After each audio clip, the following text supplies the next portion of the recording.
This episode of Security Market Watch is brought to you by Horizon Summit. Connect, learn, and lead with the brightest minds in technology. People may disagree with me. People might say, Sure. you're an idiot. You should absolutely get rid of CrowdStrike. They're a garbage company. I'm sure there are Right. people out there who feel that way. Obviously, I don't. But, Yeah. it's something I'm going to keep an eye on, and my opinion may change. CISOs are 75% are looking at leaving their position, which is pretty high. It's 50% about a year and a half before from a Gartner report. They did screw up. It was a mistake on there. I'm not trying to say they didn't screw up because they did. Okay. But I can tell you they're going to improve their processes as a result of this because Sure. it is such a blemish against them.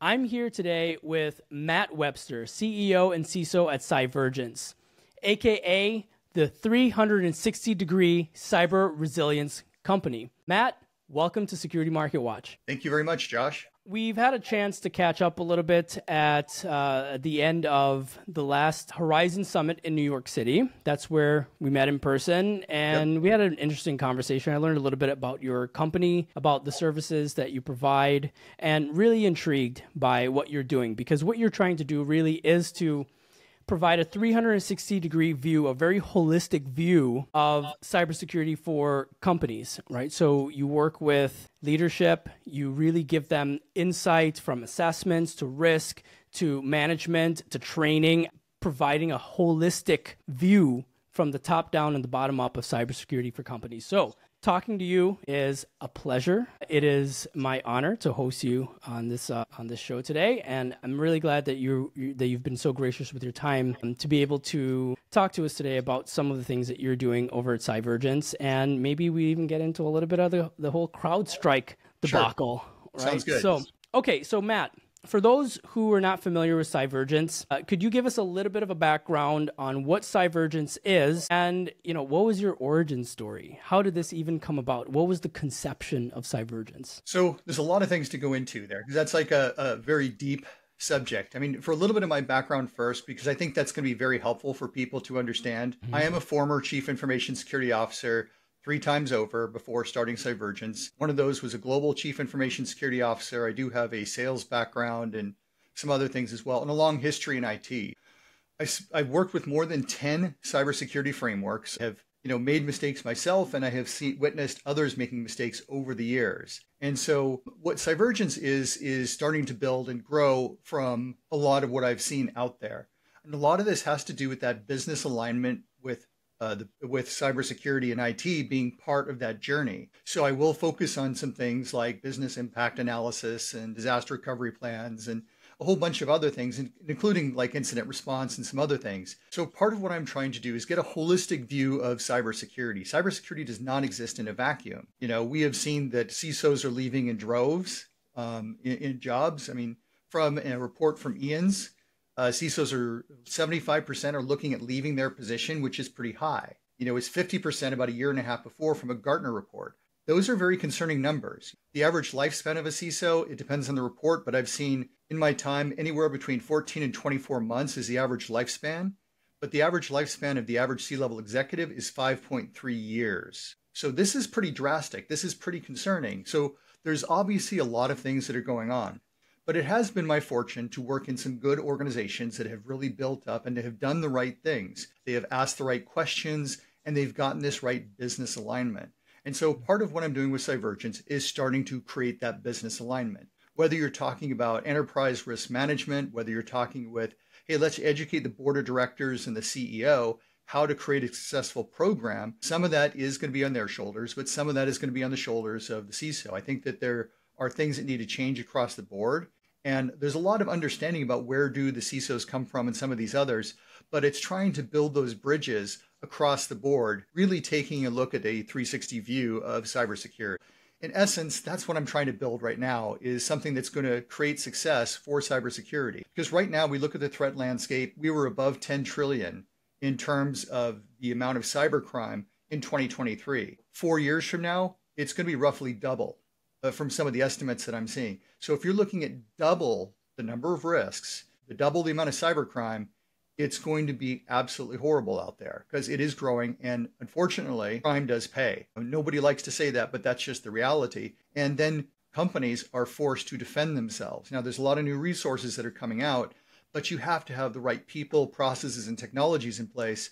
And that's part of what I'm focusing on, is making sure that you have the long-term success of a healthy cybersecurity organization. Very rarely. I mean, we do talk about third-party risk, but not at the scale as we've seen with the CrowdStrike disaster, right? I mean, let's call it what it is, a global disaster, right? So how do you think that companies should reposition the way they think about threats and to include the large players, I mean, that are ironically supposed to be protecting the enterprise? Should they be categorized in the same class as any other threat? And is it a new threat? I guess that's the question I'm asking. Is it a new threat, and do we recategorize it? So interestingly enough, with CrowdStrike, the CEO actually had to deal with the same issue. I believe it with McAfee, like it was 14 years ago, where the same issue is there. These sorts of systemic risks have existed for a long period of time. You know, when you talk about SolarWinds, that was Russia getting into a system that's already connecting to all these different companies and then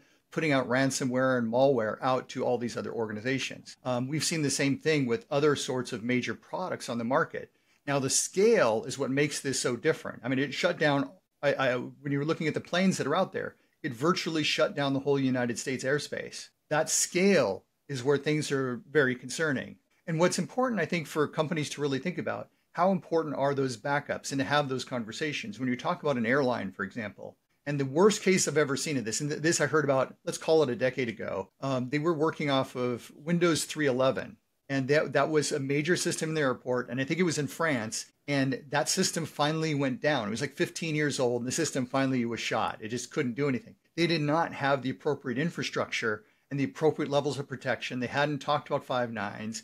You know, or maybe they had, but they hadn't actually started moving it. And the 5.9s being, how long is the system going to be up for? You want to have the maximum amount of uptime possible. 5.9s is usually considered maximum, but that's something that to me is more important. So when you look at something like CrowdStrike, it could happen to you from any particular point of view. Now, Netflix went down during the Mirai botnet. Those are huge systemic risks to organizations based on cloud. So when you're starting to look at things, whether they're individual systems or whether you've got others, having backup systems in place may be important. Mm-hmm. Now, what's interesting here, we're looking at a couple of different things. A, you've got the cybersecurity risk, but B, there's insider risk. So when you're talking about classifying this type of risk, you have to look at those. And so we constantly look at the insider risk. There could be people who don't know any better. There could be people who make mistakes. There could be people who are malicious. Now, in this case, it looks like it's an innocent accident. It doesn't look like anything malicious from all the material that I have read that's out there. But mistakes do happen with all of these companies. This just happened to be a very tragic case. Now, so when you're thinking about things like resilience, you know, it's going to depend a little bit on the type of company. You know, how important is that 5.9s and how important are these systemic risks? Maybe you want to interlace different systems that are out there, maybe separate different systems or create more resilient processes. You know, for example, like a lot of this had to do with the auto update. And so you rolled it out and then all of a sudden the systems went dead. 15 years ago, when I was in government, before we even put out an antivirus update, it needed to be validated on a few test systems first. You wait, and that's just that's usually just the signatures. And then you go through and add another update, and then you make sure that things are good, and then you can roll out all of the antivirus signatures. Now, if you're talking about a patch, you do the same thing. And that's really what needs to be done, is create the resilient processes to make sure that you're going to be okay today. And that, I think, is one of the challenges, because I don't think a lot of organizations have the resources to put things in place, or at least they're choosing not to for whatever reason. Now, in some cases, because I work with a lot of different types of customers, they don't know any better. They don't have the resources. It's interesting, some of the customers that are out there for big name companies, they don't even know the A, B's, and C's of how to do IT properly and how to do security properly. So when you're dealing with that level, it's time for the team to get educated. It's time to get an outside perspective to say, what really are the risks? And that's where I come back to things like a business impact analysis. Yeah, there's the cyber risk, and that comes in there. But when you talk about these sorts of systemic risks, you could call it a cyber risk. Most people don't, but a lot of it is getting into this higher level conversation. So this is going to be like your enterprise risk management. Like you've got the cybersecurity risk management, but then you've got the higher level, the enterprise, where we're talking about these types of things. Now, the healthy companies are sitting down and having conversations about enterprise risk management. And hey, what are the risks to our organization? Are there some approaches we can take? maybe we should interlace different types of antivirus to make sure that if one of these it's affected by one, it doesn't affect our whole company. And so there are strategies to work with, because the reality is, in some cases, people are working from home, they're working abroad, and they have no means of getting home, and they don't have the people, they don't have the expertise, because the fix is going into safe mode and, changing a file. And, for some people that are not used to doing IT work, that is very intimidating. And so you've got a lot of challenges there to work with. But I think that we're dealing with a confluence of things. I have a little bit of sympathy for CrowdStrike. I know that they're a very solid product on the market. Their MDR is great. I can go on saying good things about them, but this is going to sit in the minds of a lot of executives today to say, we really want to work with them. So unfortunately, that's sort of the reality when you're talking to an executive, like, I don't trust them anymore because they got burned. And when you're talking about any of these types of products that connect into every system that are out there, these risks exist, and you need to talk about them. Whether you want to go with a competitor to CrowdStrike or something else, there are other issues that you have to factor in. And all that boils down to, what's the return on investment? Or in the security world, we like to say ROSI, return on security investment, for implementing these products. And that's where I like things like cyber risk quantification, because you can factor in, what are the costs? What does it mean to start to do things? Can you hire the appropriate staff? What is that going to take? And is it really worth the time to implement something like this? The reality is, even though the cybercrime is going up, a lot of the business leaders, like, that couldn't happen. Oh, that's not, they're not going to worry about it. And they're worried about their financial responsibilities. And when you talk about the board is oftentimes interested in the financial responsibility. So they want to cut corners and cut cost as much as possible. So you introduce a measure that's going to cost a little bit more, there's going to be a lot of concern out there in terms of implementing these systems. So I think that there's got to be larger conversations around this, but that's how I kind of look at these big picture items, just playing around at the 10,000 foot perspective. But I want to give you a chance to delve further into each one of these, because there's a lot to say about every topic that I'm going into. Right. I mean, we're also talking about the business impact of cybersecurity, really, which you're having to argue both sides. You're having to look at this from a perspective of the business impact of not having cybersecurity. You have to make the case to the business for having cybersecurity, which I know that's your bread and butter, and that's what a CISO is tasked with doing, and that's one of the hardest parts of being a CISO. And it's one of the hardest tasks of the cybersecurity profession, is making the case for cybersecurity, because like you said, the companies are more focused on financials. But with this CrowdStrike thing, now we're talking about not just the business impact of not having cybersecurity, we're talking about the business impact of having cybersecurity, and just in this case, having one main point of failure. So on that note, do you think companies should, in general, we're going to make a generalization here, and we're also going to delve into fantasy land a little bit, because I'm also going to throw in the caveat of, we have unlimited funds, right? Let's say in a perfect world where we have unlimited resources. Should companies stick with CrowdStrike? I know I'm throwing you under the bus a little bit here, and I'm going to draw out some opinions that may not be super popular, but look, this is a developing thing and we can change our minds later. But just for the sake of argument and conversation, should companies stick with CrowdStrike, or should they switch to another vendor? So Palo Alto Networks, switch over to a completely different big player, or should they diversify? What, from a resilience standpoint, what is the best option? So I'm about that cyber risk quantification. And some of that means you don't know, but you have to investigate it based on the company. How big of a financial impact is it to have all the airplanes down? The stocks are being affected. And that's a question up at the business level to see how do they feel and are they aligned with it. You can't just go in there and say, I'm all knowing, I know everything, I'm going to push everything down. That doesn't work. And so having a genuine conversation saying, I don't know, but here are some factors to take into account. You've got to work with the IT teams. They're going to be doing the deployment of these systems, and say, is this going to make a genuine difference to the stability of the organization or not? And having those conversations to say, get rid of CrowdStrike or not. There's lots of different arguments. So when you're doing third-party risk, if you want to go through and assess, say, the difference between Cybereason or SentinelOne or any of the other products on the market, there's like roughly 50 different products that I'm aware of. There's probably more that are in this space. And so when you look at it, well, are you really looking from a third-party risk perspective what their IT processes are and how carefully do they follow those IT processes? When you talk about third-party risk, there are external types of third-party risk, and an external third-party risk would analyze it for what's going on the outside. But really what matters is the processes. When I look at third-party risk, I like to go back and take a look at the breach history. If I see a breach history of like every 2 or 3 years is a major breach there, it says that there is something fundamentally wrong with that organization in my view. I want to take a look at that and know that ahead of time prior to making a purchase. When you look at those things, you have to really evaluate it. Now, as I said, this could happen to any company.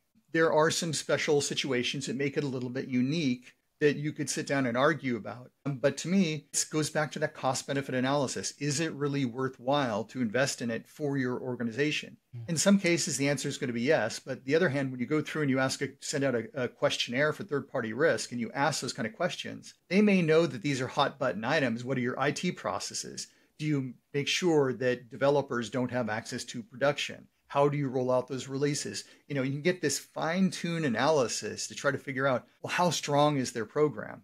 And it's going to be imperfect. And I have had some companies that are going to lie and tell you things that are not true.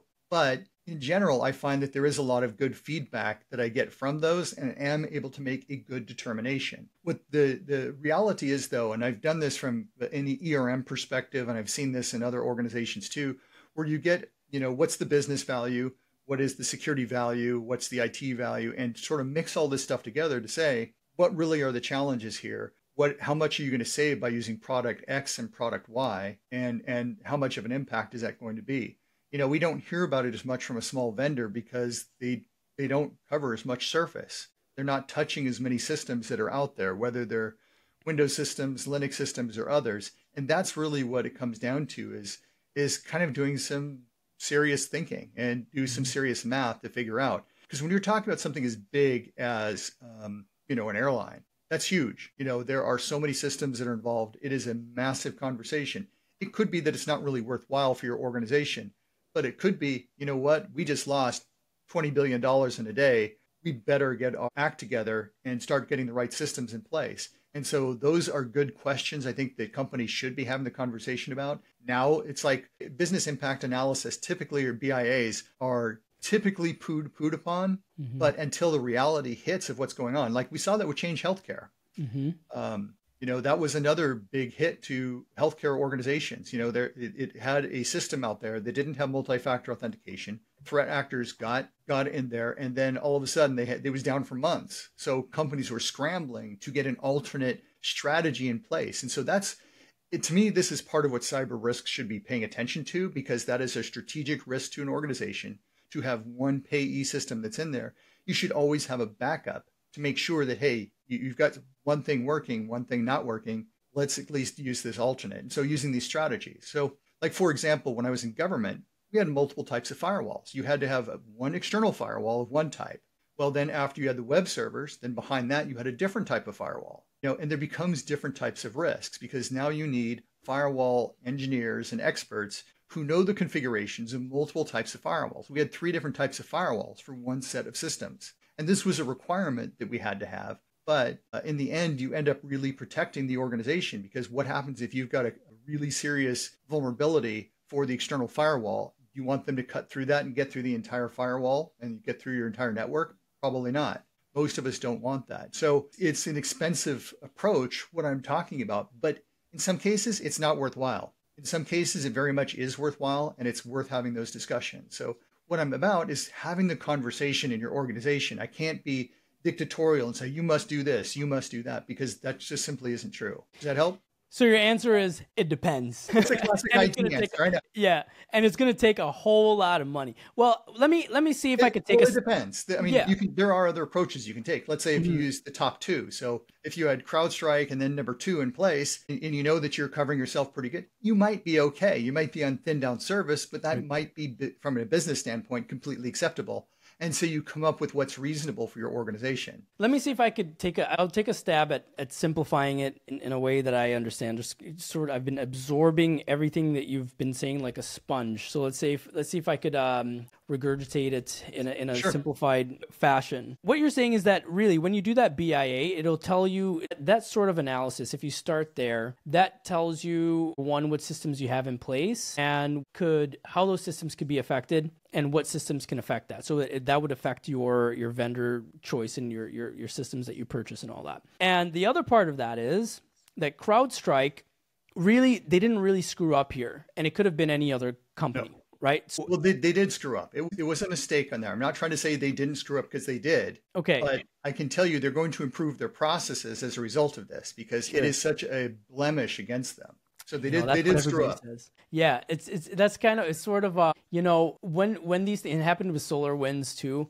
When something happens that's this big and there's this huge catastrophe, the companies tend to fail up. Because they can say, well, we've learned from our mistakes. And if they're the first one to learn from the mistakes, well, you for sure want to renew your contract with those guys because the competition hasn't been hit yet. So in a way, this may end up helping CrowdStrike. And, maybe their competition is going to be chomping at the bit to have their stab at failure. So it looks like, okay, going back to what you said, something like CrowdStrike, if you were to, let's say you've done the business analysis, you say that you have the systems, you need something like CrowdStrike, you do have the resources to do it. It doesn't make sense to really pivot over to a different system because the other system might suffer from the same vulnerability and you still have to do the same business impact analysis anyway. So if you've done it once with CrowdStrike, what I'm hearing is probably companies should just stick with CrowdStrike. Well, let me back up a little bit because, you don't want to have, because just because something could happen with two different vendors does not mean that it's going to happen at the same time.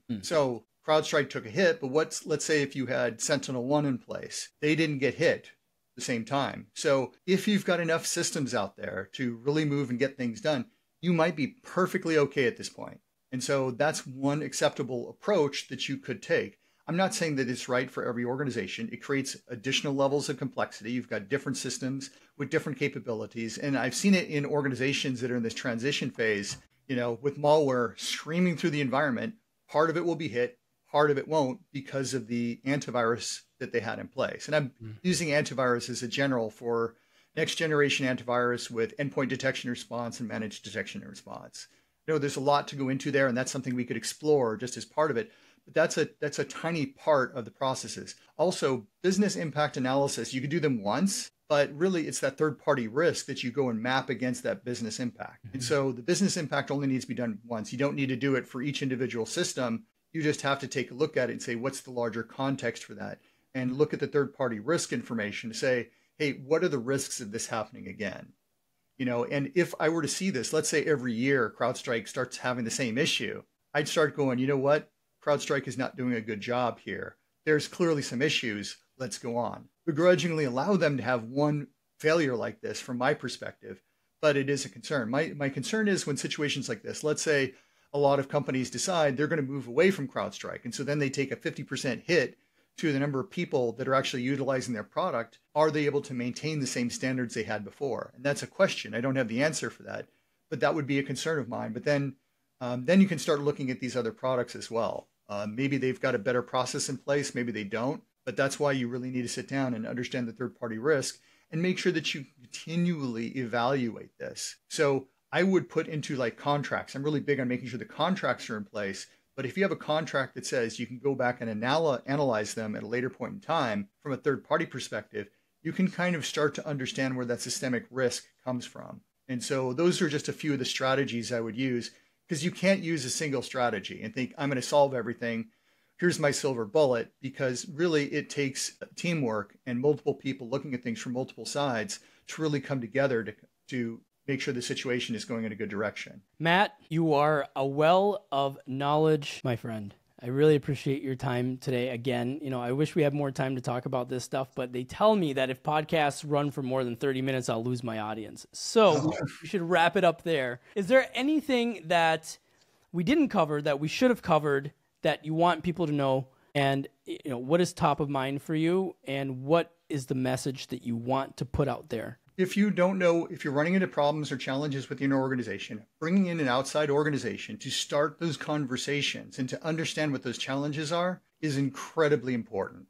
As I said, I work with companies who sometimes do not have the expertise to even cover a lot of the basic IT foundations or the cybersecurity foundations, and they're at great risk. And so sometimes working with an outside vendor to get an outside perspective who is very business minded and is able to get that conversation going from multiple standpoints can be a huge help for any organization. Excellent. And if people want to find you, what's the best way that they can contact you? So I'm on LinkedIn. Feel free to find me there. That's a very easy way to get hold of me. Also, the website is www.cyvergence.biz. That's cybersecurity and convergence matched into one, Cyvergence, biz. But feel free to reach out to me there, and I look forward to hearing from people. And everybody, Matt's number is 555-555-55555, and he loves to get phone calls at 4 a.m., so hit him up at 4 o'clock in the morning. All right, well, that's it for our show today. I'll be in Dallas on August 29th for the Horizon Summit. So head over to CISOevents.com, register if you have not registered yet. And since we touched on patching and making sure that environments are safe before you roll out a patch, check out SciDeploy.com. SciDeploy, my friend and CEO and founder of SciDeploy is Tina Williams-Karoma. Check out her website, and you might find a solution over there that may be useful. All right, Matt, thank you so much. Thank you for watching this episode of Security Marketing Watch. We'll catch you on the next one. Bye. Sounds good. Thank you. Bye-bye. All right. And that's it. That's a wrap.